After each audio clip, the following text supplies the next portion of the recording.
I have a secret. Do you want to hear it? There's something about fiber you may not know. I'm willing to share this special secret with you on this episode of H2Minutes.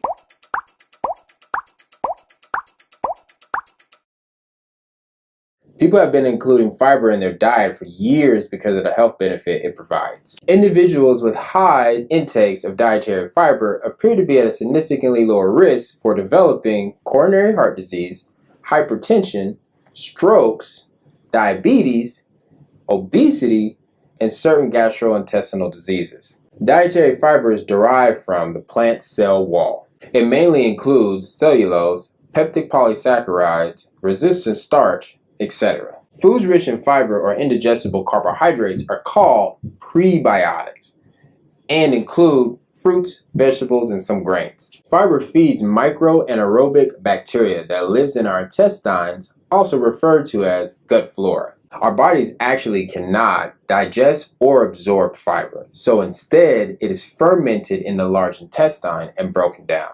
The byproduct of this reaction is what induces health benefits. Now here's the kicker. One of the byproducts of this fiber breakdown is, you guessed it, H2. In fact, our bodies produce over a liter of H2 on a normal day.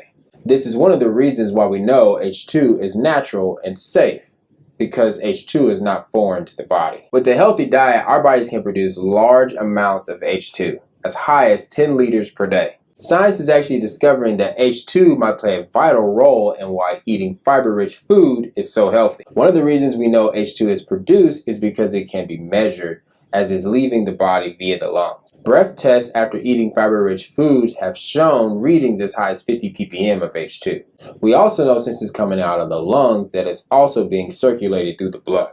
And if it's being circulated through the blood, then we know it can produce therapeutic effects. Let's take a look at this research article dated all the way back to 1988.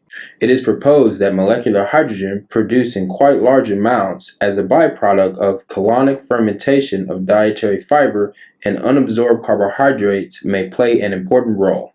Hydrogen in tissues may act as a powerful reducing agent of potentially damaging free radical species, and in doing so, along with other antioxidants, would help to control these potentially damaging species and their known involvement in disease causation.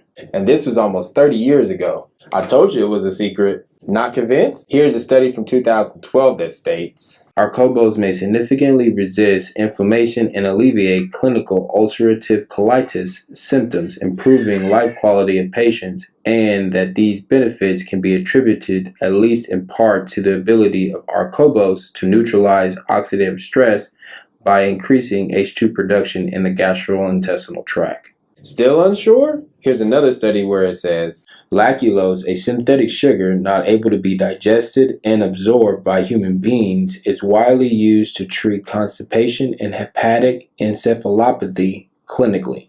Through fermentation by the bacteria in the gastrointestinal tract, lactulose can produce considerable amounts of hydrogen, which is protective for ischemic strokes as a unique antioxidant. We propose that lactulose can induce the production of endogenous hydrogen that in turn reduce oxidative stress and ameliorate the stroke damage in human beings. So what are your thoughts? Should this secret be a secret anymore? Let me know in the comments. Share this video with your fiber-loving friends. That's your dose of H2 in 2 minutes. We need your help to get the H2 info out to the masses. Support H2Minutes through our Patreon account. See the link in the description to become a patron and to gain access to additional H2 Minute material.